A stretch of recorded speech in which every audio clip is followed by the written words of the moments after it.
네가 어떻게 여길? 분명 죽었을 텐데. 죽지 않았어요. 이렇게 살아 돌아왔어요. 장례식장 문이 열리고 한 여자가 천천히 들어섰습니다. 영정 사진 속 얼굴, 그리고 살아서 걸어 들어온 얼굴.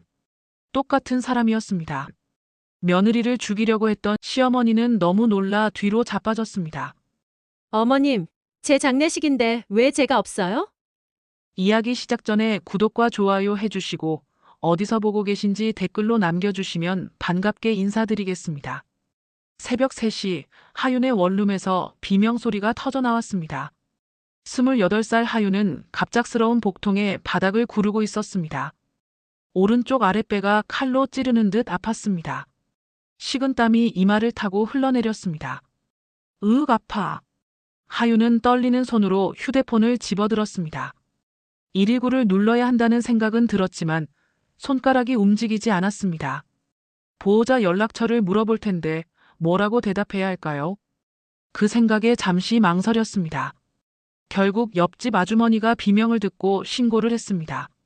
구급차 사이렌 소리가 골목에 울려 퍼졌습니다. 응급실로 실려온 하윤은 침대에 누워 천장을 바라봤습니다. 형광등 불빛이 눈부셨습니다. 옆에선 의료진이 분주하게 움직였습니다. 혈압 90에 60, 맥박 빠릅니다. 급성 맹장염 의심, 바로 수술 준비하세요. 간호사 한 명이 하윤 곁으로 다가왔습니다. 손에 서류를 들고 있었습니다. 보호자분 연락처가 필요해요. 누구한테 연락드리면 될까요? 하윤은 눈을 감았다가 천천히 떴습니다. 입술이 바짝 말라 있었습니다. 없습니다. 네. 가족분이나 친구분이라도요. 정말 없어요. 간호사는 난처한 표정을 지었습니다. 전산 화면에 보호자 없음이라고 체크했습니다. 수술 동의서를 들고 온 의사가 하윤에게 설명을 시작했습니다. 맹장이 터지기 직전입니다.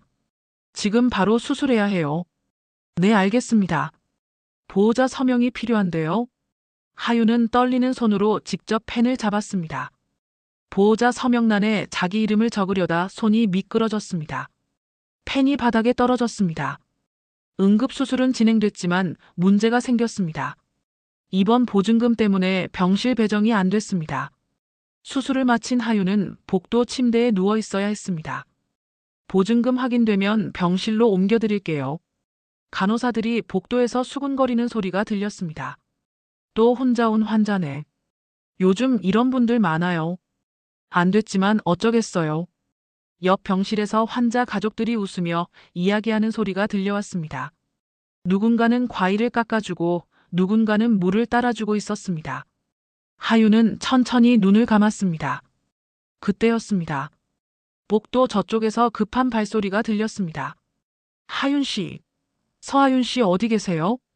30대 초반으로 보이는 한 남자가 숨을 헐떡이며 달려왔습니다. 최성우였습니다. 하윤이 일하는 회사 선배였습니다. 성우는 하윤을 발견하고 간호사실로 달려갔습니다. 서류 뭉치를 꺼내 책상 위에 펼쳤습니다. 제가 보증 설게요. 병실 배정해 주세요. 간호사가 고개를 들었습니다. 보호자분이신가요? 성우는 잠시 숨을 고르고 대답했습니다. 곧 가족이 될 사람입니다. 병실 배정이 끝났습니다. 하윤은 깨끗한 병실 침대로 옮겨졌습니다. 회복실에서 마취가 깨어날 때쯤 성우가 침대 옆에 앉아 있었습니다. 하윤이 희미하게 눈을 떴습니다. 성우의 얼굴이 보였습니다. 깨어났어요? 수술 잘 끝났어요. 하윤은 힘없이 고개를 끄덕였습니다. 목이 메어 말이 나오지 않았습니다. 성우가 하윤의 손을 꼭 잡았습니다. 따뜻한 손이었습니다. 얼마나 무서웠어요. 혼자서. 하윤의 눈가에 눈물이 맺혔습니다. 참으려 했지만 눈물이 볼을 타고 흘러내렸습니다. 성우가 조용히 말했습니다. 하윤 씨, 저랑 결혼해 주시겠어요? 하윤이 놀란 눈으로 성우를 바라봤습니다. 다시는 혼자 두지 않을게요. 제가 곁에 있을게요. 하윤은 대답 대신 눈물만 흘렸습니다. 창밖으로 새벽 해가 떠오르고 있었습니다. 그로부터 석 달 후 하윤과 성우는 조용히 결혼식을 올렸습니다. 성우는 항상 곁에 있겠다던 그 약속을 지켰습니다. 퇴원 후에도 매일 하윤을 찾아왔고 조심스럽게 마음을 전했습니다. 외로움에 지쳐있던 하윤은 그 따뜻함에 조금씩 마음을 열었습니다. 예식장은 작았습니다. 하객은 손에 꼽을 정도였습니다. 신랑 측 친척 몇 명과 회사 동료 서너 명이 전부였습니다. 성우가 하객 명단을 정리하며 물었습니다. 신부 측 하객은 몇 분 정도 오세요? 하윤은 잠시 망설이다 대답했습니다. 친구 두세 명만 올 것 같아요. 친척분들은요? 없어요. 성우는 더 묻지 않았습니다. 하윤의 표정을 보니 물어선 안 될 것 같았습니다. 결혼식 날 신부 대기실은 썰렁했습니다. 화장을 도와줄 어머니도 옷매무새를 다듬어줄 언니도 없었습니다. 하윤은 혼자 거울을 보며 립스틱을 고쳐 발랐습니다. 식장 한쪽에선 신랑 측 친척들이 수군거렸습니다. 신부 쪽 하객이 왜 이렇게 없어? 친정이 아예 없나 봐. 요즘 그런 애들 많잖아. 집안이 어려운가 보지 뭐. 하윤은 그 소리를 들었지만 모른 척했습니다. 이미 익숙한 시선이었습니다. 식이 끝나고 패백을 드리러 갔습니다. 시어머니 강말순이 하윤을 위아래로 훑어봤습니다. 60평생 남의 눈치를 보며 살아온 사람 특유의 날카로운 시선이었습니다. 치마 저고리가 좀 수수하네. 하윤이 공손히 대답했습니다. 제가 직접 준비했습니다. 친정 예단이 없구나. 네. 말수는 피식 웃었습니다. 친정 없는 건 뭐 편하긴 하지. 명절 때 양가 눈치 안 봐도 되니까. 옆에 앉은 시아버지와 남편의 형제들이 낮게 웃었습니다. 하윤은 웃으며 고개를 숙였습니다. 속으론 손톱이 손바닥에 박히도록 주먹을 쥐었습니다. 그날 밤 하윤은 잠이 오지 않아 창밖을 바라봤습니다. 어린 시절이 떠올랐습니다. 20년 전 8살 하윤은 병원 복도를 뛰어다니고 있었습니다. 어머니가 입원해 계신 병실 앞이었습니다. 하윤아, 조용히 해야지. 간호사 아주머니가 하윤을 타일렀습니다. 하윤은 고개를 끄덕이고 병실 문을 살짝 열었습니다. 침대에 누운 어머니는 너무 말라 있었습니다. 링거를 맞으며 숨을 몰아쉬고 있었습니다. 엄마. 어머니가 가늘게 눈을 떴습니다. 하윤을 보며 희미하게 웃었습니다. 하윤아, 미안해. 엄마, 왜 미안해요? 내 아빠는 엄마가 말 못해줘서. 그게 어머니의 마지막 말이었습니다. 그날 밤 어머니는 세상을 떠났습니다. 장례식장은 조용했습니다. 조문객도 거의 없었습니다. 하윤은 검은 상복을 입고 빈소 앞에 앉아 있었습니다.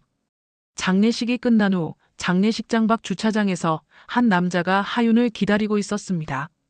검은색 고급 세단 옆에 서 있는 40대 중반의 남자였습니다. 강문석이었습니다. 너 하윤이지? 하윤은 낯선 남자를 경계하며 뒷걸음질 쳤습니다. 누구세요? 내 어머니, 내가 사랑했던 사람이야. 문석은 조용히 말을 이었습니다. 내가 내 아버지다. 하윤은 눈을 크게 떴습니다. 아버지라니요. 그동안 한 번도 본 적 없는 사람이 갑자기 나타나 아버지라고 했습니다. 문석이 무릎을 굽혀 하윤과 눈높이를 맞췄습니다. 학비, 집, 생활비 다 책임질게. 대학까지, 아니 평생 걱정 없게 해줄게. 어린 하윤은 울지 않고 그 남자를 바라봤습니다. 대신 조건이 하나 있어. 뭔데요? 내 딸로는 살지 마라. 하윤은 그 말의 뜻을 정확히 이해하지 못했습니다. 하지만 그 남자의 표정이 진지하다는 건 알 수 있었습니다. 내 본가엔 가족이 있어. 공식적으론 널 인정 못해. 법적으로도 내 딸이 아닌 걸로 해야 해. 하윤은 대답했습니다. 알겠습니다. 문석은 명함 한 장을 꺼내 하윤에게 건넸습니다. 이건 절대 쓰지 마. 정말 죽을 것 같을 때만 눌러. 그럼 내가 달려갈게. 명함 뒷면엔 긴급 연락번호가 적혀 있었습니다. 그렇게 하윤은 법적으론 보호자 없는 아이가 됐습니다. 하지만 돈 걱정 없이 학교를 다닐 수 있었습니다. 매달 통장에 생활비가 들어왔습니다. 문석은 약속을 지켰습니다. 단 한 번도 찾아오지 않았고 하윤도 연락하지 않았습니다. 하윤은 성인이 된 후에도 그 비밀을 지켰습니다. 누구에게도 아버지 얘기를 하지 않았습니다. 서류상으론 완전히 혼자였습니다. 그리고 그 선택이 훗날 하윤을 죽음의 문턱까지 몰고 갈 줄은 그땐 몰랐습니다. 창밖엔 달빛이 차갑게 내려앉고 있었습니다. 하윤은 긴 한숨을 내쉬었습니다. 결혼한 지 어느덧 5년이 흘렀습니다. 하윤은 성실하게 시댁 살림을 도왔습니다. 새벽같이 일어나 아침 준비를 하고 시부모님 드실 약을 챙기고 집안 구석구석 청소를 했습니다. 명절이 다가왔습니다. 추석 준비로 집안이 분주했습니다. 새벽 5시 하윤은 부엌에서 전을 부치고 있었습니다. 파전, 동그랑땡, 생선전. 기름 냄새가 집 안가득 퍼졌습니다. 시어머니 말순이 부엌으로 들어왔습니다. 하윤이 전 부치는 모습을 지켜보더니 혀를 찼습니다. 손이 왜 이렇게 느려? 하윤이 고개를 들었습니다. 어머님, 죄송해요. 이전은 처음 만들어 봐서요. 배운 게 없어서 그래. 친정 어머니한테 배워야 하는 건데. 하윤은 입술을 꼭 깨물었습니다. 대답하지 않고 다시 전을 뒤집었습니다. 오전 10시쯤 친척들이 하나둘 모여들기 시작했습니다. 큰댁 식구들, 작은아버지 가족들까지 거실이 북적였습니다. 하윤은 음식을 날랐습니다. 과일을 깎아내고 차를 따라드렸습니다. 어른들께 일일이 인사를 돌렸습니다. 친척 아주머니 한 분이 하윤을 보며 물었습니다. 며느리 참 부지런하네. 어디 집 딸이야? 말순이 재빨리 대답했습니다. 그냥 인연으로 만났어요. 친정이 어디야? 별로 왕래는 안 해요. 친척들이 고개를 끄덕이며 수군거렸습니다. 하윤은 부엌으로 돌아와 설거지를 시작했습니다. 며칠 후 시아버지가 병원 검진을 받아야 했습니다. 하윤이 예약을 잡고 모시고 갔습니다. 검사 결과를 받아 약 처방까지 받아왔습니다. 집에 돌아오니 친척들이 또 모여 있었습니다. 시아버지가 말했습니다. 하윤이가 병원 예약부터 다 알아서 해줬어요. 친척 아주머니가 감탄했습니다. 며느리가 똑 부러지네. 요새 이런 며느리 드물어. 그 순간 말순의 얼굴이 굳었습니다. 웃음기가 싹 사라졌습니다. 저녁 식사 시간이었습니다. 온 가족이 밥상 앞에 둘러앉았습니다. 말순이 갑자기 말했습니다. 요새 며느리가 시어머니 위에 올라타려 하더라니까. 남편이 고개를 들었습니다. 어머니, 무슨 말씀이세요? 아니, 요새 세상이 그렇다고. 며느리가 집안일 다 한다고 잘난 척하는 거야. 하윤이 조심스럽게 입을 열었습니다. 어머님, 그런 뜻이 아니었는데요. 입 다물어. 말투부터 싸가지가 없어. 남편은 고개를 숙이고 밥만 먹었습니다. 중재하지 않았습니다. 그냥 없는 사람처럼 숟가락질만 했습니다. 하윤은 밥을 다 먹지 못하고 자리에서 일어났습니다. 마저 드세요. 전 설거지할게요. 부엌으로 들어가 설거지를 시작했습니다. 찬물에 손이 시렸지만 참았습니다. 눈물이 날 것 같았지만 꾹 눌렀습니다. 거실에서 남편이 자리를 털고 일어났습니다. 아무 말 없이 안방으로 들어가 버렸습니다. 말순이 거실 소파에 앉아 텔레비전을 보고 있었습니다. 하지만 화면을 보는 게 아니라 부엌에서 설거지하는 하윤을 힐끗힐끗 쳐다봤습니다. 고마운 줄을 몰라. 시집와서 먹고 자는 게 다 누구 덕인데. 제 집인 줄 아나. 말순의 머릿속엔 그런 생각들이 맴돌았습니다. 설거지를 끝낸 하윤이 행주로 손을 닦으며 거실을 지나갔습니다. 어머님, 먼저 들어가겠습니다. 말순은 대답도 하지 않았습니다. 그저 차갑게 하윤을 바라볼 뿐이었습니다. 방으로 들어간 하윤은 조용히 문을 닫았습니다. 남편은 이미 잠이 든 것처럼 이불을 뒤집어 쓰고 누워 있었습니다. 하윤은 창가에 앉아 밤하늘을 바라봤습니다. 별이 하나도 보이지 않았습니다. 먹구름이 하늘을 덮고 있었습니다. 핸드백 안쪽 주머니에 명함 하나가 들어 있었습니다. 20년 전 받은 그 명함이었습니다. 구겨지고 색이 바랬지만 여전히 지니고 다녔습니다. 하윤은 명함을 만지작거리다가 다시 주머니에 넣었습니다. 아직은 아니야. 아직은 괜찮아. 하윤은 스스로에게 되뇌었습니다.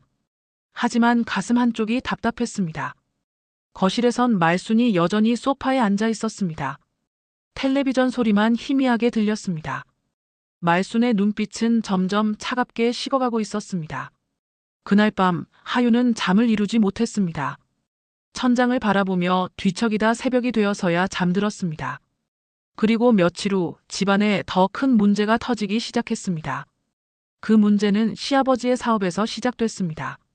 시아버지 강태식은 식자재 유통업을 하고 있었습니다.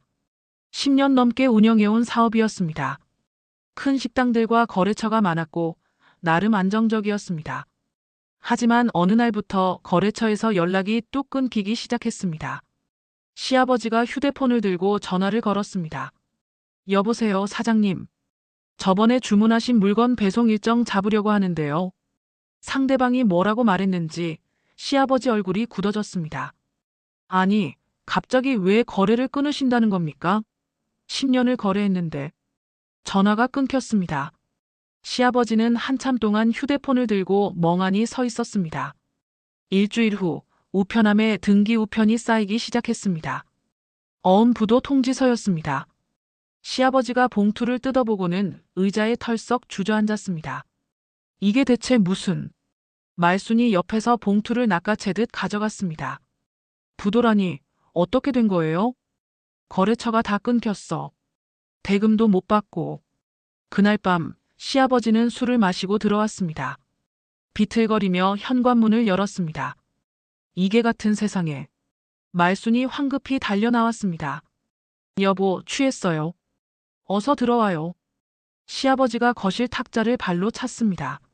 물컵이 떨어져 깨졌습니다. 내가 뭘 잘못했어? 성실하게 일했는데. 하윤이 안방에서 나와 깨진 유리 조각을 치우려 했습니다. 시아버지가 소리쳤습니다. 가만히 있어. 네가 뭘 안다고. 하윤은 가만히 물러섰습니다. 남편이 방에서 나와 시아버지를 부축했습니다. 아버지, 진정하세요. 며칠 후부터 집 전화가 자주 울렸습니다. 독촉 전화였습니다. 따르릉, 따르릉. 하윤이 전화를 받으려 손을 뻗었습니다. 말순이 손을 휘저으며 제지했습니다. 받지 마. 전화벨 소리가 멈추지 않았습니다. 집안 분위기가 얼어붙었습니다. 저녁 무렵 말순이 시아버지와 남편을 거실로 불렀습니다. 하윤이는 부엌에 있어. 하윤이 조심스럽게 물었습니다. 무슨 얘기하시는데 제가 빠져야 하나요?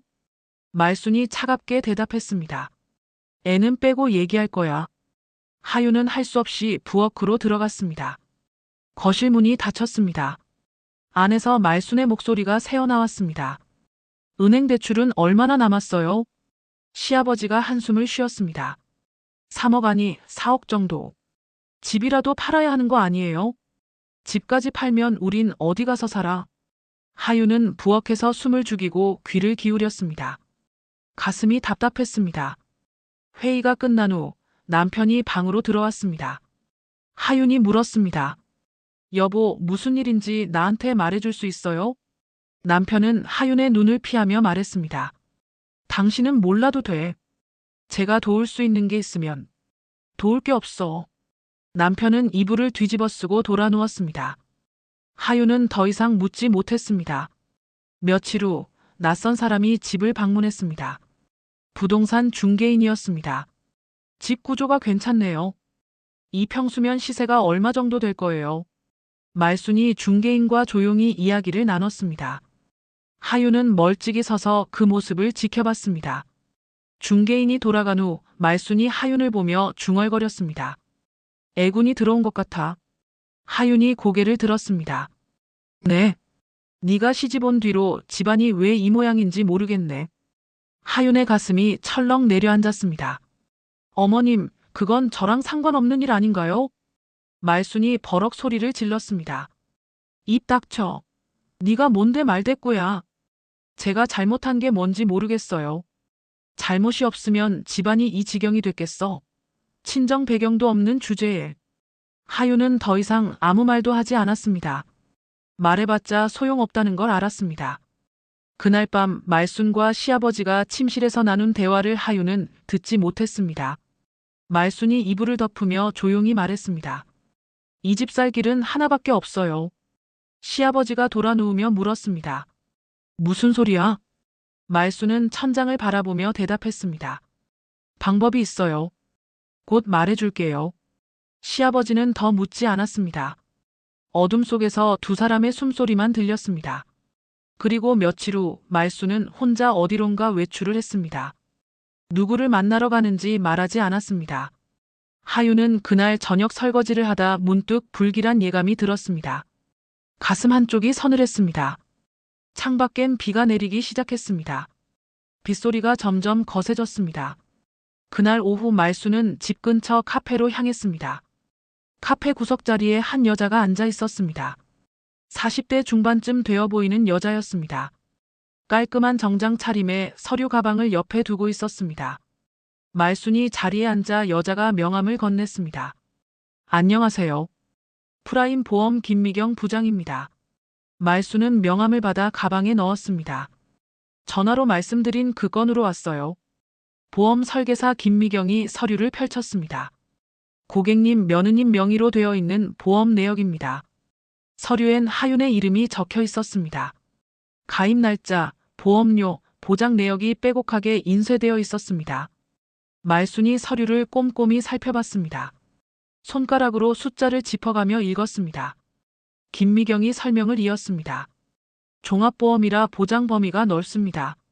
암, 뇌졸중, 심근경색은 물론이고요. 사망보험금은 얼마죠? 김미경이 서류 하단을 가리켰습니다. 사망 시 20억입니다. 말순의 손이 멈췄습니다. 20억. 그 숫자를 몇 번이고 되풀이해서 봤습니다. 20억이요? 네. 고액보험이라 보험료도 상당히 나가는 편입니다. 매달 150만 원씩 납입하고 계시더라고요. 말순의 얼굴이 굳어졌습니다. 잠시 침묵이 흘렀습니다. 김미경이 조심스럽게 물었습니다. 혹시 보험금 수익자 변경을 원하시는 건가요? 아니요. 수익자가 누구죠?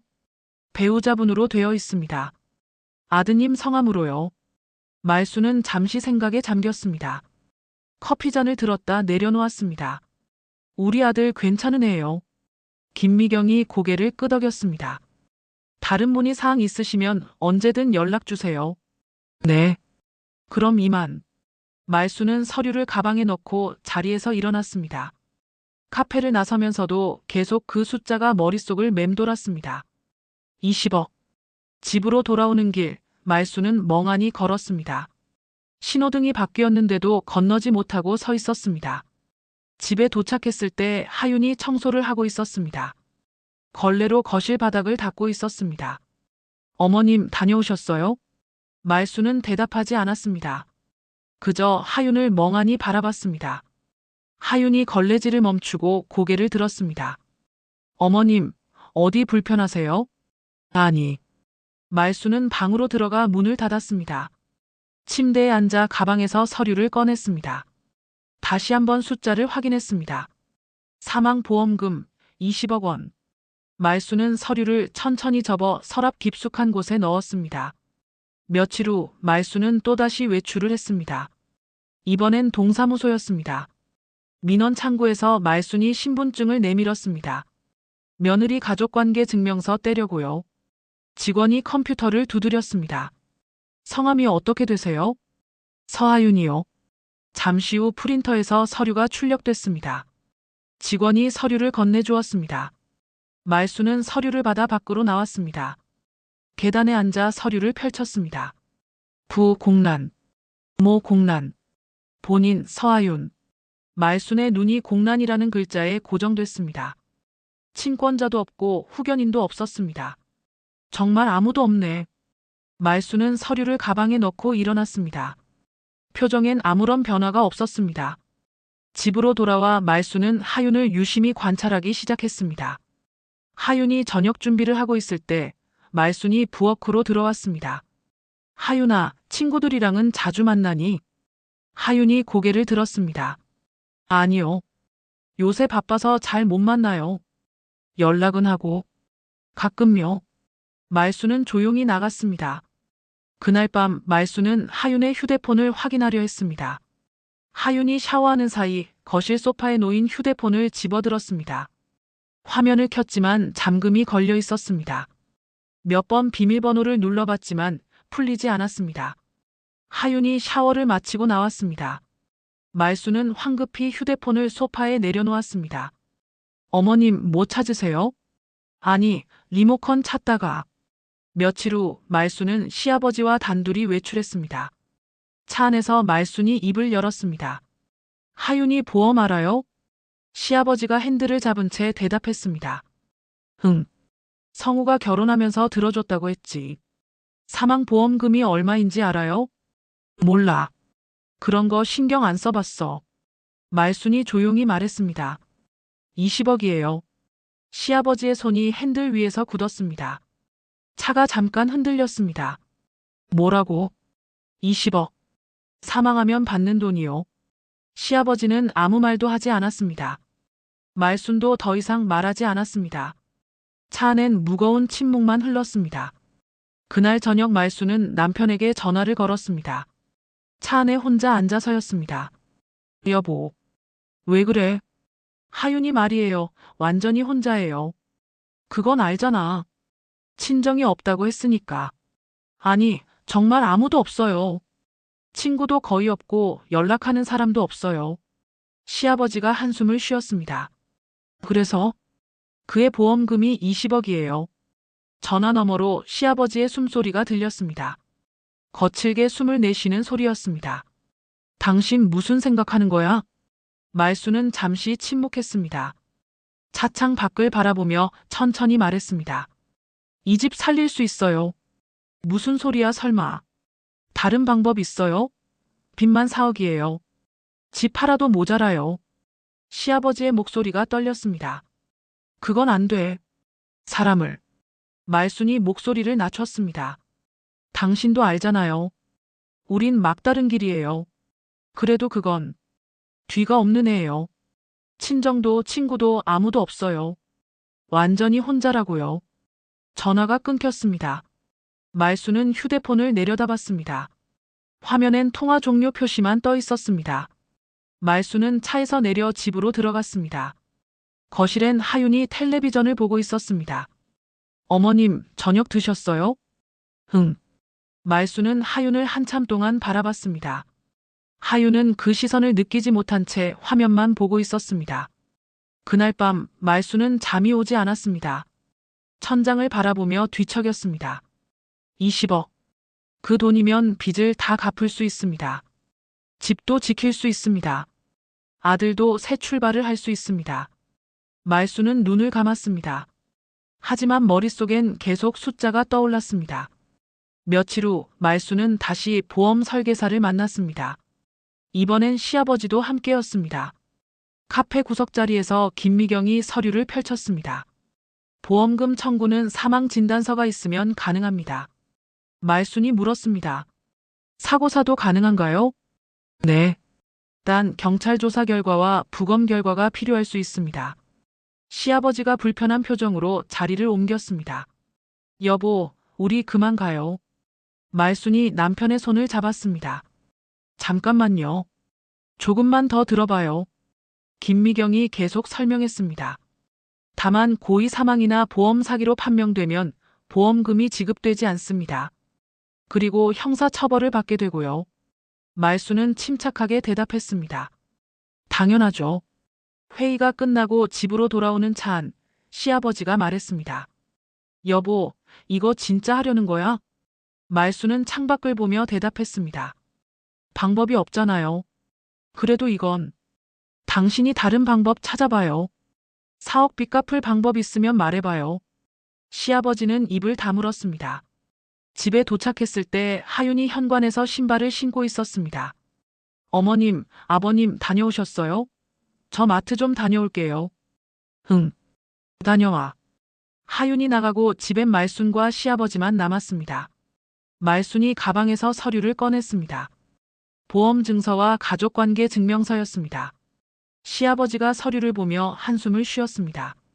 정말 아무도 없네. 그러니까요. 그 애가 없어져도 찾을 사람이 없어요. 하지만 말순이 남편의 손을 잡았습니다. 여보, 우린 살아야 해요. 우리 아들도 살아야 하고요. 시아버지는 고개를 떨구었습니다. 그날 밤 말순은 서재에 앉아 무언가를 적기 시작했습니다. 노트에 계획을 하나하나 써 내려갔습니다. 장소, 시간, 방법. 펜을 쥔 손이 떨렸지만 멈추지 않았습니다. 다 쓰고 나서 노트를 덮었습니다. 서랍 깊숙한 곳에 넣고 자물쇠를 채웠습니다. 말수는 창밖을 바라봤습니다. 어둠이 짙게 깔려 있었습니다. 미안하다, 하윤아. 말수는 작게 중얼거렸습니다. 하지만 이게 우리 집이 살 길이야. 그리고 며칠 후 말수는 하윤에게 말을 걸기 시작했습니다. 이상할 정도로 다정한 목소리로였습니다. 하윤은 그 변화가 낯설었지만 그저 시어머니의 마음이 풀린 거라고 생각했습니다. 아직 자신에게 다가올 위험을 전혀 눈치채지 못한 채였습니다. 그날 아침 말순이 먼저 하윤에게 말을 걸었습니다. 하윤아, 아침 먹어. 하윤은 깜짝 놀랐습니다. 시어머니가 이렇게 다정하게 말을 건 적이 거의 없었기 때문입니다. 네, 어머님. 금방 먹을게요. 식탁에 앉아 밥을 먹는데 말순이 반찬을 하윤 앞에 놓아주었습니다. 이거 좋아하잖아. 많이 먹어. 감사합니다. 하윤은 어색하게 웃으며 반찬을 집었습니다. 뭔가 이상했지만 좋은 쪽으로 생각하려 했습니다. 어머님 마음이 풀리신 건가? 아니면 아니야, 괜한 의심이야. 식사를 마치고 설거지를 하는데 말순이 다가왔습니다. 하윤아, 요새 내가 너한테 심했지? 하윤이 손을 멈추고 말순을 바라봤습니다. 아니에요, 어머님. 아니야. 나도 알아. 돈 문제 때문에 스트레스 받아서 너한테 화풀이 했어. 괜찮아요. 이해해요. 말순이 하윤의 어깨를 토닥였습니다. 미안하다. 앞으론 잘할게. 하윤의 눈가에 눈물이 맺혔습니다. 그동안 쌓였던 서러움이 한꺼번에 올라왔습니다. 어머님, 울지 마. 우리 이제 잘 지내자. 그날 오후 말순이 또다시 하윤에게 말을 걸었습니다. 하윤아, 시간 있니? 네, 어머님. 무슨 일이세요? 옛날에 우리가 쓰던 창고가 있거든. 거기 물건 좀 정리하려고 하는데 같이 갈래? 하윤은 선뜻 대답했습니다. 그럼요. 제가 도와드릴게요. 고마워. 거기 물건들 팔면 급한 불은 끌 수 있을 것 같아서. 어머님, 그럼 빨리 가요. 말수는 가방을 챙겼습니다. 하윤도 외투를 입고 현관으로 나왔습니다. 남편이 거실에서 텔레비전을 보고 있었습니다. 말순이 아들에게 말했습니다. 성우야, 우리 창고 정리하러 간다. 남편이 고개를 들었습니다. 저도 같이 갈까요? 아니야. 너는 집에 있어. 여자 둘이 가면 돼. 남편은 하윤을 바라봤습니다. 눈빛이 불안해 보였습니다. 당신 조심해. 하윤이 웃으며 대답했습니다. 응. 금방 올게. 남편은 더 이상 말하지 않았습니다. 고개를 돌려 다시 텔레비전을 봤습니다. 말순과 하윤은 차를 타고 외곽으로 향했습니다. 차창 밖으론 점점 건물이 사라지고 공터가 보이기 시작했습니다. 40분쯤 달렸을까요? 인적이 드문 산업단지가 나타났습니다. 어머님, 여기가 어디예요? 예전에 아버님이 식자재 사업하실 때 쓰던 곳이야. 낡은 건물들이 줄지어 서 있었습니다. 대부분 문이 닫혀 있었고 간판도 빛이 발했습니다. 말순이 차를 세웠습니다. 산업단지 끝자락이었습니다. 여기야. 하윤이 차에서 내려 주위를 둘러봤습니다. 사람이 한 명도 보이지 않았습니다. 바람만 쌩쌩 불었습니다. 건물 외벽은 녹슨 철판으로 덮여 있었습니다. 유리창은 군데군데 깨져 있었습니다. 어머님, 여기 오래된 것 같은데요. 그래. 한 10년은 됐나? 말순이 열쇠를 꺼내 문을 열었습니다. 철문이 삐걱거리며 열렸습니다.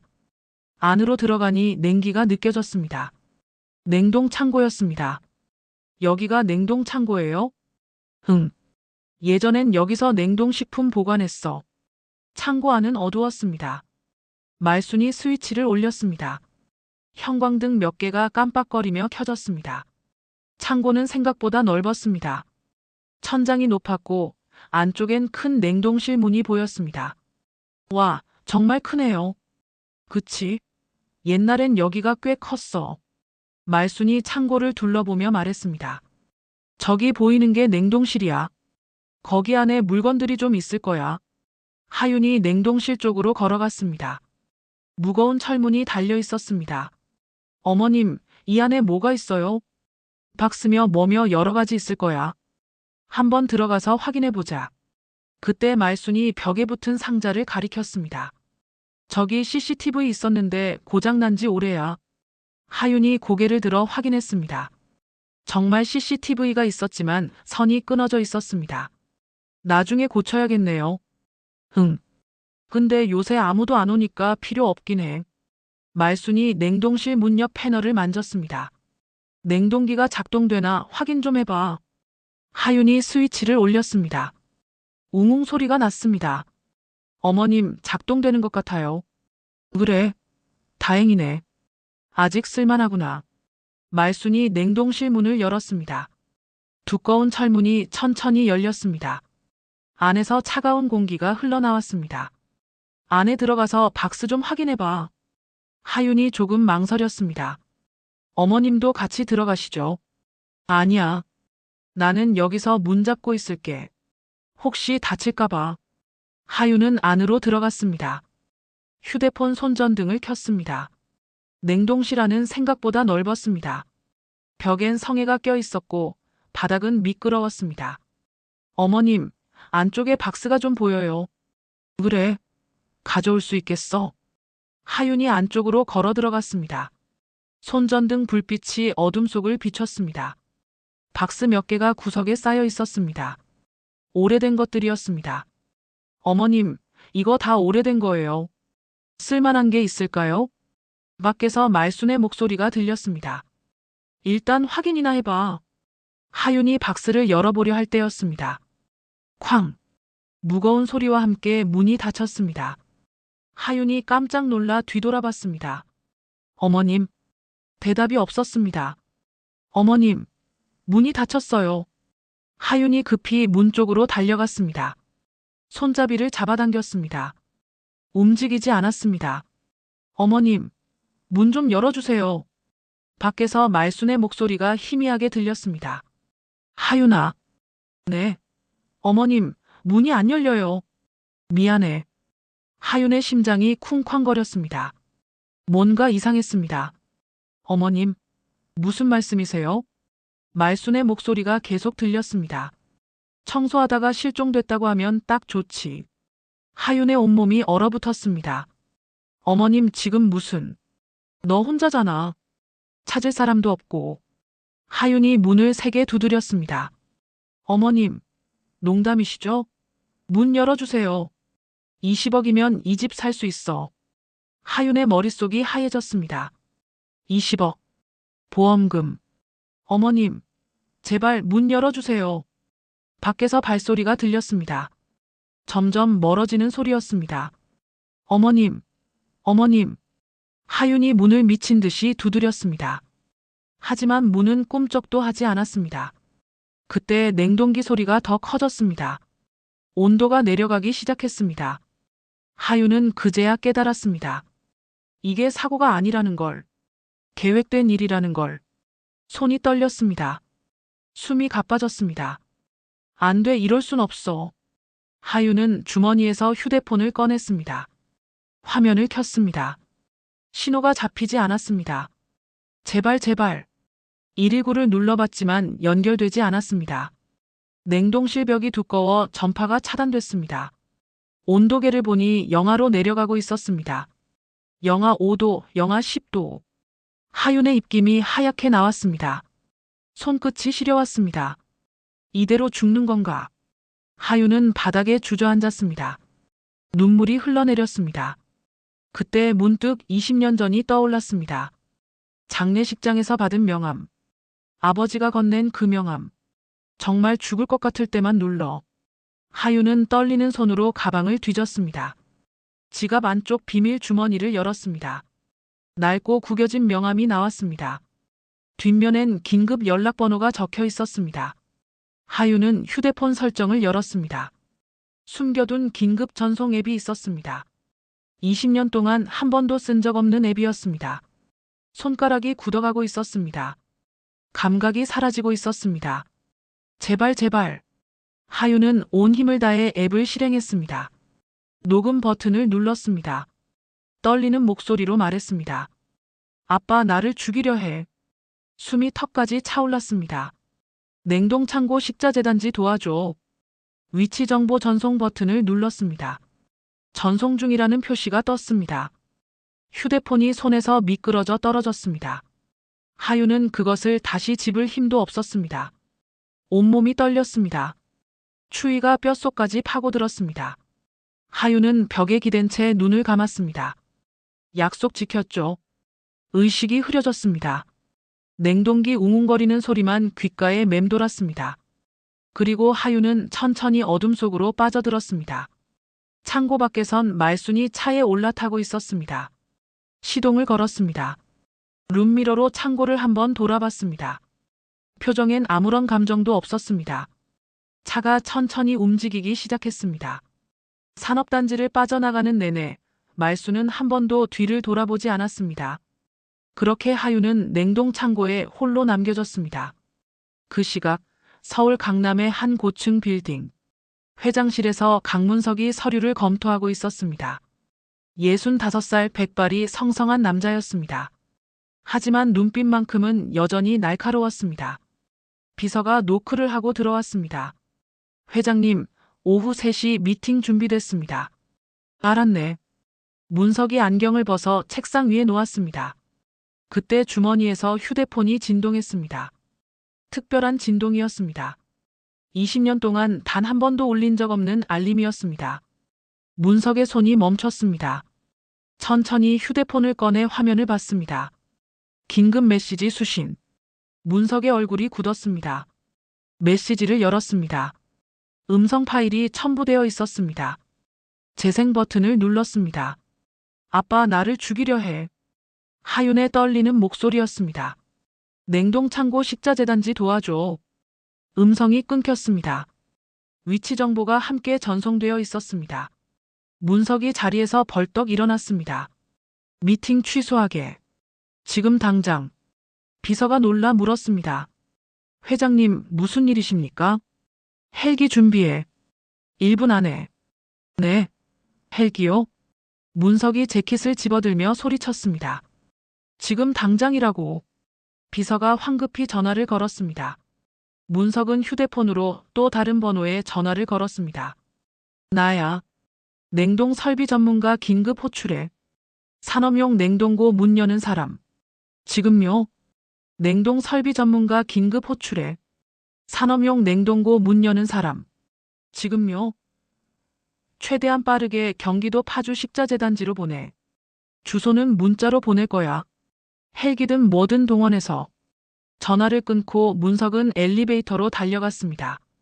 옥상 헬기장으로 올라가는 내내 문석의 손은 떨리고 있었습니다. 하윤아, 버텨라. 헬기가 이륙했습니다. 서울 상공을 가로질러 북쪽으로 향했습니다. 그 시각 냉동창고 안. 하윤은 바닥에 쓰러져 있었습니다. 의식이 희미했습니다. 온도는 이미 영하 15도까지 떨어져 있었습니다. 하윤의 입술은 파랗게 변했습니다. 손끝은 하얗게 얼어붙었습니다. 눈꺼풀이 무거웠습니다. 감으면 다시 뜰 수 없을 것 같았습니다. 이렇게 끝나는 건가? 어머니 얼굴이 떠올랐습니다. 병원 침대에 누워 계시던 모습. 하윤아, 미안해. 그리고 장례식장에서 만났던 남자. 아버지. 정말 죽을 것 같을 때만 눌러. 그럼 내가 달려갈게. 하윤은 눈을 감았습니다. 이제 아무것도 느껴지지 않았습니다. 냉동기 소리만 웅웅거렸습니다. 시간이 얼마나 흘렀을까요? 갑자기 밖에서 소리가 들렸습니다. 여러 사람의 발소리였습니다. 여기입니다. 문 열 수 있어? 잠금 장치 확인 중입니다. 전동 공구 소리가 났습니다. 드릴로 문을 뚫는 소리였습니다. 몇 분 후 쾅 소리와 함께 문이 열렸습니다. 차가운 공기가 밖으로 쏟아져 나왔습니다. 안에 사람 있어. 구조대원들이 뛰어들어왔습니다. 문석도 함께였습니다. 하윤아. 문석이 바닥에 쓰러진 하윤을 발견했습니다. 무릎을 꿇고 하윤을 안아 올렸습니다. 하윤아. 정신 차려. 하윤의 몸은 얼음처럼 차가웠습니다. 맥박이 거의 느껴지지 않았습니다. 구조대원이 급히 말했습니다. 회장님, 빨리 옮겨야 합니다. 저체온증이 심각합니다. 문석이 하윤을 안고 밖으로 나왔습니다. 밖에는 앰뷸런스가 대기하고 있었습니다. 서울대병원 VIP 병동으로 직행해. 네, 알겠습니다. 앰뷸런스가 출발했습니다. 안에서 응급처치가 시작됐습니다. 체온 28도, 심박수 분당 40, 담요 더 가져와. 온열팩 준비. 문석은 하윤의 손을 꼭 잡았습니다. 얼어붙은 손이었습니다. 하윤아, 버텨라. 조금만 버텨. 헬기가 병원 옥상에 착륙했습니다. 의료진이 대기하고 있었습니다. 환자 이송합니다. 하윤이 응급실로 옮겨졌습니다. 문석은 밖에서 기다렸습니다. 복도를 왔다 갔다 걸었습니다. 손이 떨렸습니다. 1시간이 지났습니다. 의사가 나왔습니다. 보호자분이시죠? 네. 어떻습니까? 일단 고비는 넘겼습니다. 하지만 조금만 늦었어도 위험했을 겁니다. 문석이 벽에 기댔습니다. 다리에 힘이 풀렸습니다. 지금은 어떻습니까? 체온을 천천히 올리고 있습니다. 의식은 아직 돌아오지 않았고요. 언제쯤 깨어날까요? 내일 아침쯤 될 것 같습니다. 의사가 들어가고 문석은 병실로 들어갔습니다. VIP 병실이었습니다. 넓고 조용했습니다. 침대에 하윤이 누워 있었습니다. 산소 마스크를 쓰고 있었고 여러 개의 링거가 연결되어 있었습니다. 문석은 침대 옆 의자에 앉았습니다. 하윤의 손을 잡았습니다. 이제 조금 따뜻해진 손이었습니다. 미안하다, 하윤아. 문석의 눈에 눈물이 맺혔습니다. 더 일찍 너를 데려올 걸, 이런 일을 당하게 할 게 아니라. 밤이 깊어갔습니다. 문석은 하윤 곁을 떠나지 않았습니다. 새벽이 되어서야 하윤의 손가락이 움직였습니다. 문석이 벌떡 일어났습니다. 하윤아, 깨어났니? 하윤이 천천히 눈을 떴습니다. 희미한 눈빛이었습니다. 아빠. 목소리가 겨우 나왔습니다. 문석이 하윤의 손을 꼭 잡았습니다. 그래. 나야. 아빠야. 하윤의 눈에서 눈물이 흘러내렸습니다. 약속 지켰죠. 문석의 눈시울이 붉어졌습니다. 그래. 난 한 번도 안 어겼어. 약속은 꼭 지키는 사람이야. 하윤이 작게 웃었습니다. 웃다가 눈물이 더 흘렀습니다. 미안해요. 20년 만에 처음 연락했어요. 미안할 게 뭐 있어. 네가 불러줘서 고마워. 문석이 조용히 물었습니다. 무슨 일이 있었니? 하윤이 떨리는 목소리로 말하기 시작했습니다. 시댁 사업이 망했어요. 빚이 너무 많았대요. 그래서 시어머니가 저한테 걸린 보험금이 20억이래요. 문석의 얼굴이 굳었습니다. 그래서 냉동창고에 내 청소하러 간다고 해서 따라갔는데 문을 잠가버렸어요. 하윤의 목소리가 더 떨렸습니다. 밖에서 들렸어요. 실종됐다고 하면 된다고, 저 혼자니까 찾을 사람도 없다고. 문석의 주먹이 꽉 쥐어졌습니다. 그 사람들이 하윤이 눈물을 닦았습니다. 죽는 줄 알았어요. 정말로. 문석이 하윤의 머리를 쓰다듬었습니다. 이제 괜찮아. 아무도 너를 해치지 못해. 하윤은 문석을 바라봤습니다. 20년 만에 제대로 보는 아버지의 얼굴이었습니다. 주름이 많이 늘었습니다. 머리도 많이 새었습니다. 하지만 눈빛만큼은 그때 그대로였습니다. 저 이제 어떻게 해야 하죠? 문석이 하윤의 손을 꼭 쥐었습니다. 일단 푹 쉬어. 몸부터 회복해야지. 그 사람들은 내가 다 처리할게. 넌 걱정하지 마. 하윤이 작게 대답했습니다. 다시 눈을 감았습니다. 문석은 병실 밖으로 나와 전화를 걸었습니다. 법무팀이죠? 나야. 네, 회장님. 변호사팀 꾸려. 최고 실력자들로. 무슨 사건입니까? 살인미수. 보험 사기. 증거 확보하고 고소장 준비해. 알겠습니다. 전화를 끊고 문석은 창밖을 바라봤습니다. 해가 떠오르고 있었습니다. 며칠 후 하윤은 많이 회복했습니다. 침대에 앉아 있을 수 있었습니다. 문석이 병실에 들어왔습니다. 서류를 들고 있었습니다. 하윤아, 얘기 좀 하자. 네, 아빠. 문석이 의자에 앉았습니다. 변호사팀 준비 다 됐어. 고소할 수 있어. 문석이 말을 이었습니다. 근데 하나 제안이 있어. 뭔데요? 장례식을 치르자. 하윤이 눈을 크게 떴습니다. 네? 무슨? 내 장례식. 네가 죽은 걸로 하는 거야. 왜요? 문석이 하윤을 똑바로 바라봤습니다. 그래야 저쪽에서 움직여. 보험금 받으려고 할 거야. 그게 결정적인 증거가 돼. 하윤은 잠시 생각했습니다. 제가 직접 가면 되는 거죠? 그래. 내 장례식에 네가 나타나는 거야. 하윤의 입가에 미소가 번졌습니다. 이 일이 끝나면 나처럼 힘든 사람들을 돕고 싶어. 좋아요. 그렇게 하죠. 문석이 하윤의 어깨를 토닥였습니다. 이번엔 네가 끝내는 거야. 당당하게. 네. 이번엔 제가 끝낼게요. 창밖으론 햇살이 따스하게 들어왔습니다. 하지만 곧 찾아올 폭풍을 예고하듯 하늘엔 먹구름이 몰려오고 있었습니다. 하윤은 병실에서 며칠을 보냈습니다. 몸은 빠르게 회복되었지만 마음은 여전히 무거웠습니다. 창밖을 바라보며 하윤은 생각했습니다. 이제 어떻게 되는 걸까? 사흘째 되는 날, 문석이 병실에 들어왔습니다. 양복을 입은 두 사람이 함께였습니다. 하윤아, 소개할 사람들이야. 한 명은 50대 중반의 남자였습니다. 안경을 쓰고 서류 가방을 들고 있었습니다. 법무법인 정도 대표 변호사 김정훈입니다. 다른 한 명은 40대 여자였습니다. 같은 법인 소속 박미선 변호사입니다. 하윤이 침대에 앉은 채 인사했습니다. 안녕하세요. 김정훈 변호사가 의자에 앉으며 말했습니다. 회장님께 사건 개요는 들었습니다. 일단 살인미수와 보험 사기로 고소 가능합니다. 증거가 있나요? 박미선 변호사가 태블릿을 꺼냈습니다. 하윤 씨가 보낸 긴급 메시지가 있습니다. 음성 파일과 위치 정보, 발신 시각이 모두 기록되어 있고요. 그것만으로 충분한가요? 아닙니다. 더 필요합니다. 김정훈 변호사가 설명을 이었습니다. 냉동창고 현장 조사 결과 문잠금 장치에서 외부 조작 흔적이 나왔습니다. 그리고 CCTV는 고장이었지만요.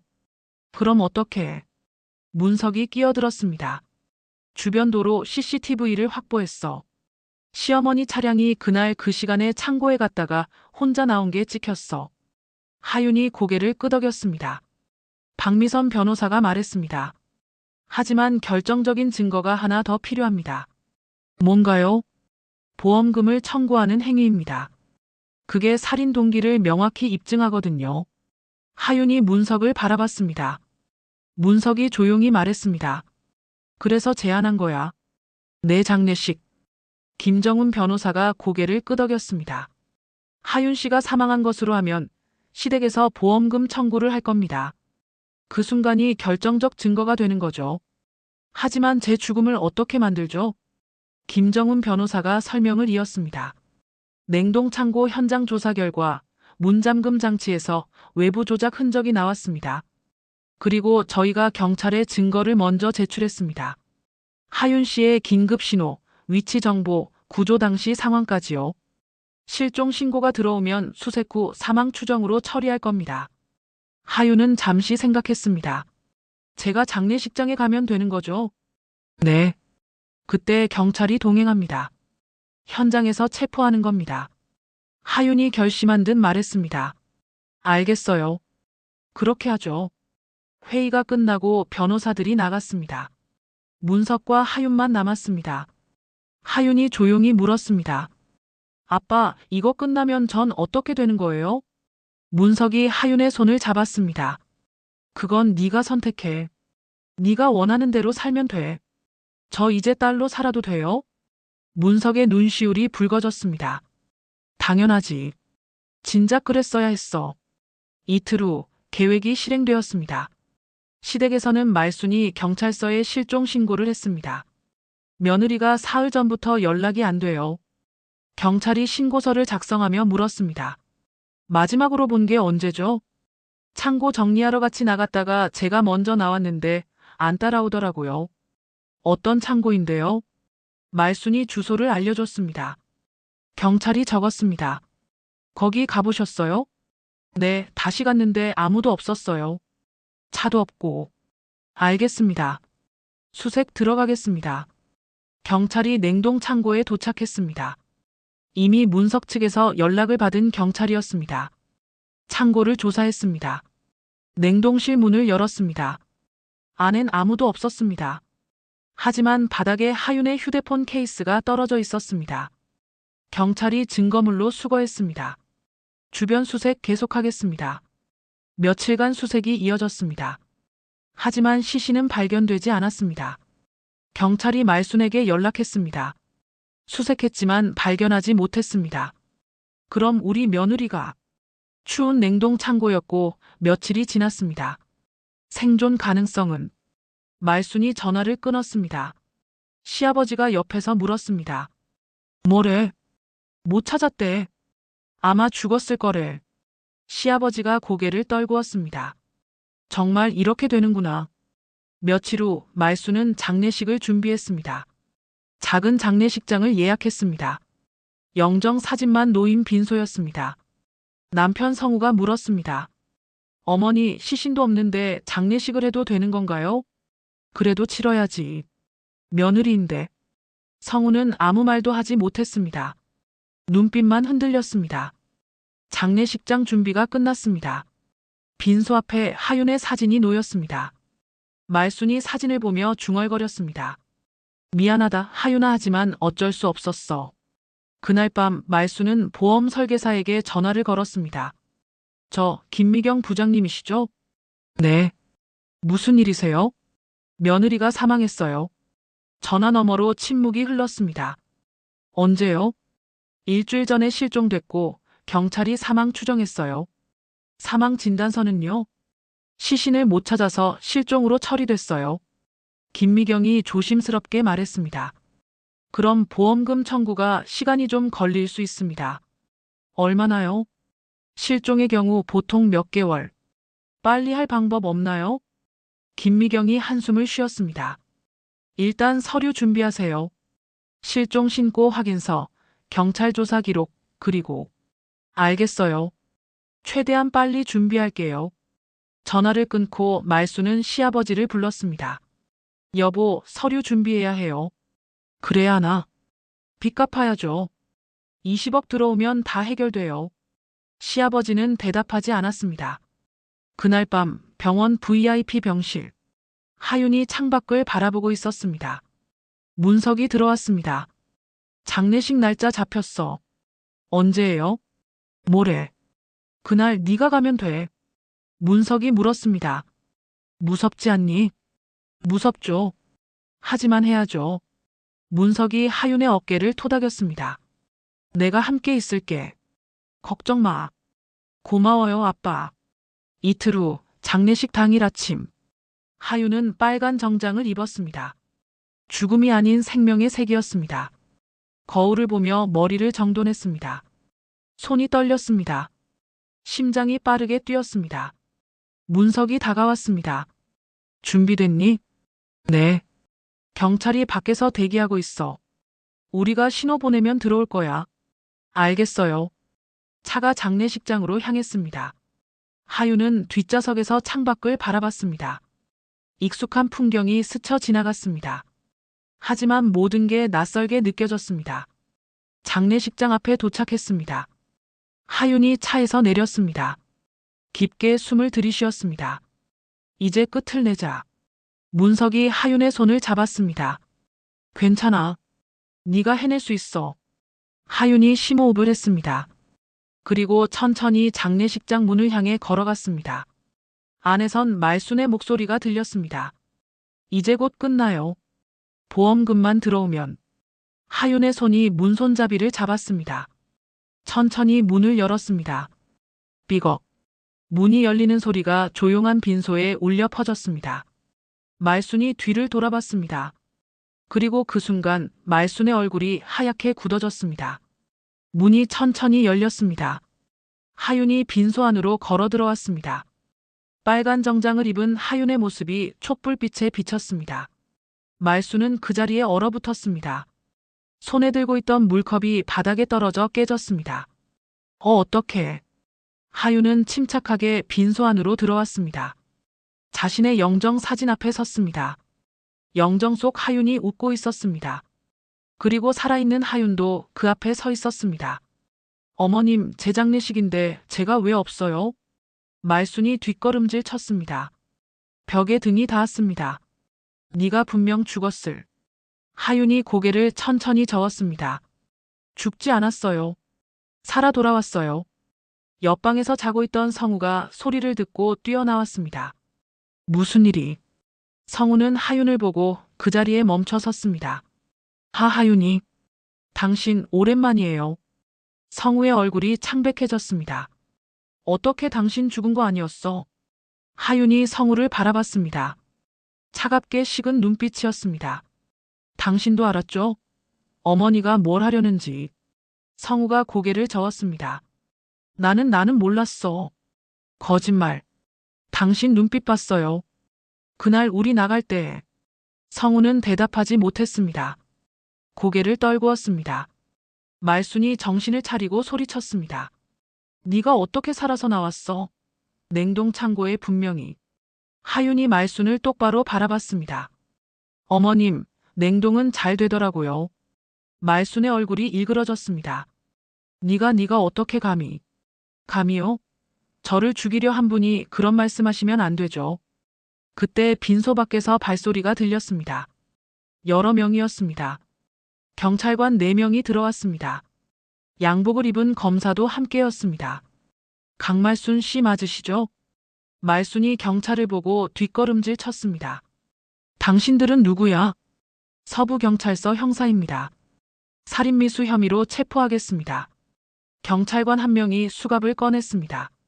말순이 소리쳤습니다. 무슨 소리야? 난 아무것도 안 했어. 검사가 서류를 펼쳤습니다. 피해자 서하윤 씨를 냉동 창고에 가둔 혐의입니다. 증거 다 확보되어 있습니다. 증거? 무슨 증거? 검사가 태블릿을 보여줬습니다. 피해자가 보낸 긴급구조 요청 음성 파일입니다. 들어보시겠습니까? 태블릿에서 하윤의 떨리는 목소리가 흘러나왔습니다. 아빠, 나를 죽이려 해 냉동 창고. 말순의 얼굴이 하얗게 질렸습니다. 검사가 계속 말했습니다. 그리고 주변 도로 CCTV에 당신 차량이 찍혔습니다. 혼자 창고에 갔다가 혼자 나온 거 확인됐고요. 그건 냉동 창고 문잠금 장치에서도 외부 조작 흔적 나왔습니다. 말순은 더 이상 변명하지 못했습니다. 경찰관이 다가와 말순에게 수갑을 채웠습니다. 강말순 씨, 살인미수 및 보험 사기 미수 혐의로 체포합니다. 묵비권을 행사할 수 있으며. 말순이 하윤을 노려봤습니다. 네가 날 이렇게 만들었어. 하윤은 차분하게 대답했습니다. 아니에요, 어머님. 어머님이 스스로 선택하신 거예요. 우리 집을 살리려고 한 건데 어쩔 수 없었어. 사람을 죽여서요? 말순이 입을 다물었습니다. 경찰이 말순을 데리고 나가려 했습니다. 말순이 발버둥 쳤습니다. 놓으라고. 시아버지가 구석에서 지켜보고 있었습니다. 경찰이 시아버지에게도 다가갔습니다. 강태식 씨도 동행하셔야 합니다. 저는 직접 한 건 아닙니다. 방조 혐의로 조사받으셔야 합니다. 시아버지도 경찰과 함께 나갔습니다. 고개를 들지 못했습니다. 빈소엔 하윤과 성우만 남았습니다. 성우가 떨리는 목소리로 말했습니다. 하윤아, 나는 정말 몰랐어. 하윤이 성우를 바라봤습니다. 거짓말하지 마세요. 진짜야. 어머니가 그런 짓을 할 줄은. 그날 우리 나갈 때 눈빛 봤어요. 불안해하던 거. 뭔가 알고 있었죠. 성우가 고개를 떨구었습니다. 미안해. 미안하다고요? 그게 다예요? 성우는 대답하지 못했습니다. 하윤이 영정 사진을 내려봤습니다. 저 사진 속 사람은 이제 없어요. 그 하윤은 냉동 창고에서 죽었어요. 하윤아, 이제 전 다른 사람으로 살 거예요. 당신이 모르는 사람으로. 하윤이 성우에게 등을 돌렸습니다. 이혼 서류는 변호사가 보낼 거예요. 하윤아, 잠깐만. 하윤은 뒤돌아보지 않았습니다. 빈소 밖으로 걸어 나갔습니다. 복도에 문석이 기다리고 있었습니다. 다 끝났니? 하윤의 눈에서 눈물이 흘러내렸습니다. 네. 이제 끝났어요. 문석이 하윤을 안아줬습니다. 잘했어. 정말 잘했어. 하윤은 아버지 품에서 한참을 울었습니다. 5년간 참아왔던 눈물이 쏟아졌습니다. 외로웠던 시간들, 무시당했던 순간들, 죽을 뻔했던 공포까지 모든 게 눈물이 되어 흘러나왔습니다. 문석은 아무 말 없이 하윤을 토닥여줬습니다. 한참 후 하윤이 눈물을 닦았습니다. 아빠, 이제 어떻게 되는 거예요? 재판이 시작될 거야. 너는 증인으로 출석하면 돼. 시어머니는요? 변호사 말로는 징역 10년 이상 나올 거래. 살인미수는 중범죄니까. 하윤이 다시 물었습니다. 시아버지는요? 방조 혐의로 집행유예 정도 받을 것 같대. 그 사람도 알고 있었을 거예요. 그래. 하지만 직접 손을 쓴 건 아니니까. 하윤은 창밖을 바라봤습니다. 해가 지고 있었습니다. 이제 정말 끝났네요. 이제 시작이야. 시작이요? 문석이 하윤의 어깨에 손을 올렸습니다. 내 인생 말이야. 진짜 내 인생. 문석이 차 키를 꺼냈습니다. 일단 밥이나 먹자. 배고프지? 하윤이 고개를 끄덕였습니다. 네. 국밥 먹고 싶어요. 국밥? 좋지. 내가 아는 맛있는 데 가자. 두 사람은 차에 올랐습니다. 차가 장례식장을 빠져나갔습니다. 백미러로 보이는 장례식장이 점점 작아졌습니다. 하윤은 뒤를 돌아봤습니다. 마지막으로 한 번. 그리고 고개를 돌려 앞을 봤습니다. 이제 뒤돌아보지 않기로 했습니다. 앞만 보고 가기로 했습니다. 조용한 국밥집에 도착했습니다. 손님이 많지 않은 곳이었습니다. 두 사람은 구석자리에 앉았습니다. 뜨끈한 국밥이 나왔습니다. 김이 모락모락 올라왔습니다. 하윤이 숟가락을 들었습니다. 국물을 한 입 떠먹었습니다. 따뜻했습니다. 정말 따뜻했습니다. 맛있어요. 문석이 웃었습니다. 그래. 많이 먹어. 한참 동안 두 사람은 말없이 밥을 먹었습니다. 문석이 먼저 입을 열었습니다. 하윤아, 앞으로 어떻게 살고 싶니? 하윤이 숟가락을 내려놓았습니다. 잘 모르겠어요. 아직은 괜찮아. 천천히 생각하면 돼. 아빠는 제가 어떻게 살았으면 좋겠어요? 문석이 잠시 생각했습니다. 네가 행복하게 살았으면 좋겠어. 그게 다야. 하윤이 조심스럽게 물었습니다. 저 혼자 살아도 될까요? 당연하지. 내 선택이야. 가끔 아빠 만나러 가도 돼요? 문석의 눈시울이 붉어졌습니다. 그럼. 언제든 연락해. 내가 달려갈게. 하윤이 처음으로 편안하게 웃었습니다. 이제 진짜 아빠 딸이 된 것 같아요. 맞아. 이제 진짜 딸이야. 밥을 다 먹고 두 사람은 밖으로 나왔습니다. 차창 밖으론 도시의 불빛이 반짝였습니다. 하윤은 처음으로 그 불빛이 아름답다고 느꼈습니다. 살아있다는 게 이렇게 감사한 일인지 처음 알았습니다. 문석이 하윤을 차로 데려다 주었습니다. 병원 근처 호텔이었습니다. 당분간 여기서 지내. 다 준비해뒀어. 고마워요, 아빠. 천천히 쉬면서 생각해. 네가 뭘 하고 싶은지. 하윤이 차에서 내렸습니다. 아빠, 내일 또 봐도 돼요? 문석이 환하게 웃었습니다. 그럼. 내일 점심 같이 먹자. 네. 좋아요. 하윤이 손을 흔들었습니다. 문석도 손을 흔들어 주었습니다. 차가 천천히 떠났습니다. 하윤은 그 자리에 서서 한참을 바라봤습니다. 석 달이 흘렀습니다. 법정에 사람들이 모여들었습니다. 방청석이 가득 찼습니다. 피고인석에 말순이 앉아 있었습니다. 수갑을 찬 채였습니다. 얼굴은 수척해져 있었습니다. 옆자리엔 시아버지가 앉아 있었습니다. 고개를 들지 못했습니다. 판사가 입장했습니다. 재판을 시작하겠습니다. 검사가 일어섰습니다. 피고인 강말순은 며느리 서하윤을 살해하려 했습니다. 보험금 20억 원을 노린 계획적 범행입니다. 변호인이 반박했습니다. 피고인은 경제적 압박으로 인한 일시적 창난 상태였습니다. 판사가 하윤을 불렀습니다. 증인, 앞으로 나오세요. 하윤이 증인석으로 걸어갔습니다. 선서를 했습니다.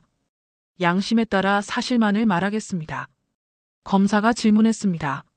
증인, 당시 상황을 진술해 주시기 바랍니다. 하윤이 침착하게 말하기 시작했습니다. 그날 시어머니께서 창고 정리를 같이 가자고 하셨습니다. 그래서요? 냉동실 안에 물건이 있다고 해서 들어갔습니다. 그런데 문이 갑자기 닫혔습니다. 그 후엔요? 밖에서 시어머니 목소리가 들렸습니다. 실종됐다고 하면 된다고, 저 혼자니까 찾을 사람도 없다고 하셨습니다. 방청석이 술렁이었습니다.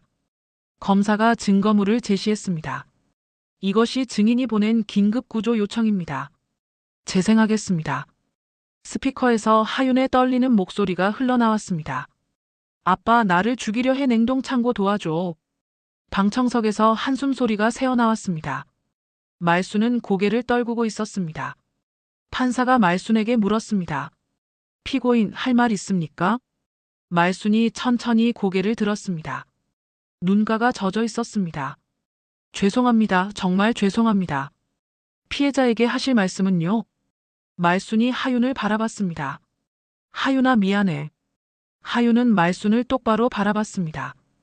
표정엔 분노도 증오도 없었습니다. 그저 차가운 시선뿐이었습니다. 용서는 못 해드릴 것 같아요. 말순이 고개를 떨구었습니다. 며칠 후 선고 공판이 열렸습니다. 판사가 판결문을 읽었습니다. 피고인 강말순, 살인미수 및 보험 사기 미수 혐의, 징역 12년을 선고합니다. 말순의 몸이 흔들렸습니다. 변호인이 부축했습니다. 피고인 강태식, 살인방조 혐의, 징역 2년, 집행유예 3년을 선고합니다. 시아버지는 아무 반응도 하지 않았습니다. 재판이 끝났습니다. 하윤이 법정을 나섰습니다. 문석이 밖에서 기다리고 있었습니다. 수고했어. 이제 정말 끝났네요. 응. 이제 끝이야. 두 사람은 법원을 나왔습니다. 며칠 후 하윤은 이혼 서류에 도장을 찍었습니다. 변호사 사무실에서였습니다. 성우도 와 있었습니다. 성우가 조심스럽게 말했습니다. 하윤아, 정말 미안해. 하윤은 대답하지 않았습니다. 서류를 변호사에게 건넸습니다. 이걸로 끝인가요? 네. 이혼 확정됩니다. 하윤이 자리에서 일어났습니다. 성우가 불렀습니다. 하윤아, 잠깐만. 하윤이 돌아봤습니다. 할 말 있으세요? 나 정말 몰랐어. 어머니가 그렇게까지 할 줄은. 하윤이 고개를 저었습니다. 알았어도 막지 못했을 거예요. 당신은 그런 사람이니까. 그건 이제 됐어요. 서로 다른 길 가요. 하윤은 사무실을 나갔습니다. 뒤돌아보지 않았습니다. 밖에서 문석이 기다리고 있었습니다. 다 끝났니? 네. 이제 정말 자유예요. 문석이 웃었습니다. 그래. 이제 내 인생이야. 아빠, 밥 먹으러 갈까요? 좋지. 오늘은 뭐 먹고 싶은데? 저번에 갔던 그 국밥집이요. 또 국밥이야? 하윤이 웃었습니다. 네. 거기 국밥이 제일 맛있어요. 두 사람은 국밥집으로 향했습니다. 작고 조용한 국밥집이었습니다. 단골이 된 자리에 앉았습니다. 국밥이 나왔습니다. 김이 모락모락 올랐습니다. 문석이 말했습니다. 하윤아, 이제 뭐 하고 싶니? 글쎄요, 아직 잘 모르겠어요. 천천히 생각해도 돼. 하윤이 용기를 내어 말했습니다. 저 공부 다시 하고 싶어요. 공부? 네. 대학원 가보려고요. 상담 심리 공부하고 싶어요. 문석의 눈이 반짝였습니다. 좋은 생각이야. 왜 상담 심리? 저 같은 사람들 도와주고 싶어요. 힘든 사람들. 문석이 하윤의 손을 잡았습니다. 그래. 좋은 일이야. 아빠가 도와줄게. 아빠, 혹시 이제 법적으로도 아빠 딸이 될 수 있을까요? 문석의 눈시울이 붉어졌습니다. 당연하지. 당장 해도 돼. 진짜요? 응. 가족관계 등록부에 올리자, 정식으로. 하윤의 목소리가 떨렸습니다. 그럼 저 이제 진짜 딸이 되는 거예요? 아, 맞아. 진짜 딸. 며칠 후 동사무소. 직원이 서류를 확인했습니다. 친생자 신고서 맞으시죠? 네. 부 강문석. 녀 서하윤. 이렇게 등록됩니다. 도장을 찍었습니다. 탁 소리가 울렸습니다. 직원이 서류를 건넸습니다. 가족관계 증명서 발급해 드릴까요? 네, 부탁드립니다. 잠시 후 증명서가 출력됐습니다. 부 강문석. 녀 서하윤. 하윤은 그 서류를 한참 바라봤습니다. 눈물이 떨어졌습니다. 문석이 하윤의 어깨를 안았습니다. 이제 공식이야. 넌 내 딸이야. 늦었지만 괜찮죠? 하나도 안 늦었어. 지금이 딱 맞는 때야. 두 사람은 동사무소를 나왔습니다. 햇살이 따스했습니다. 봄바람이 불었습니다. 아빠, 어디 갈까요? 네가 정해봐. 오늘은 네가 주인공이야. 하윤이 생각했습니다. 공원 산책할래요? 좋아. 가자. 공원에 도착했습니다. 벚꽃이 피어 있었습니다. 두 사람은 천천히 걸었습니다. 말없이 걸었습니다. 벤치에 앉았습니다. 하윤이 말했습니다. 아빠, 저 20년 동안 고아처럼 살았잖아요. 응. 근데 진짜 고아는 아니었던 것 같아요. 그래? 네. 저 혼자였지만 아빠가 지켜보고 있었으니까요. 문석의 눈에 눈물이 맺혔습니다. 하윤아, 이제 숨지 않아도 되니까 좋아요. 당당하게 아빠 딸이라고 말할 수 있어서. 나도 그래. 당당하게 내 아빠라고 말할 수 있어서. 바람이 불었습니다. 벚꽃잎이 흩날렸습니다. 하윤이 하늘을 올려다봤습니다. 엄마, 보고 계시죠? 저 이제 괜찮아요. 문석도 하늘을 봤습니다. 그래. 내 엄마도 좋아할 거야. 두 사람은 한참을 벤치에 앉아 있었습니다. 해가 지기 시작했습니다. 아빠, 이제 갈까요? 응. 가자. 일어서서 걸었습니다. 하윤이 문석의 팔을 살짝 끼었습니다. 아빠, 다음 주에도 만날 수 있어요? 당연하지. 매주 만나자. 좋아요. 공원을 나왔습니다. 석양이 두 사람의 뒷모습을 비췄습니다. 아버지와 딸. 20년 만에 찾은 가족. 하윤은 이제 더 이상 고아가 아니었습니다. 숨겨진 딸도 아니었습니다. 당당한 딸이었습니다. 그리고 그것으로 충분했습니다. 저녁 하늘이 붉게 물들었습니다. 새로운 시작을 축복하듯 하늘은 아름다웠습니다. 하윤은 처음으로 진짜 웃었습니다. 마음 깊은 곳에서 올라오는 웃음이었습니다. 아빠, 고마워요. 나도 고맙다, 하윤아. 두 사람은 나란히 걸었습니다. 앞으로도 계속 함께 걸어갈 것입니다. 이제는 숨지 않고, 이제는 당당하게, 아버지와 딸로.